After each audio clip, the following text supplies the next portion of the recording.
جربوا دي. بتنزلوا كده بالثوم وقرن فلفل حامي بارد حسب الرغبه. انا طبعا بعمله بارد عشان العيال عندي فبعمله بارد، ونسيبوهم بقى كده يتحمروا مع بعض. على ما يتحمروا تكونوا بقى مجهزين ايه الصلصه بتاعتكم. شوف انا سالقه المكرونه. الاهم من كل ده ايه بقى؟ اهم من الشغل تظبيط الشغل. ايه بقى الاهم من كل دوت؟ زي ما قلت لكم الاهم من الشغل تظبيط الشغل. المكرونه ما بتتسلقش في زيت. المكرونه ما بتتسلقش في زيت. الزيت هيخلي الصلصه بتاعت المكرونه ما تمسكش فيها. عشان كده المكرونه لما بتحطوا على ايا كان، لو عاملين ايه، لو حاطين تمر هندي جوه الصلصه مش هيمسك في المكرونه وهتحسوا ان هي خفيفه.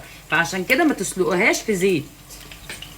ملح بس، وقفوا عليها. مش خلاص وراكوا الديوان يعني، خلاص يعني الاشغال وراكوا قد كده. بتسيبوها وتسيبوها على النار لحد ما تعجن، فتريحوا دماغكم وتقوموا جايين حاطين لها زيت. المكرونه ما بيتحط لهاش زيت، ماشي. والتومه يا دوبك تتحمر كده تحميره خفيفه، مش هنسيبها لحد لما تمرر. هتمرر لنا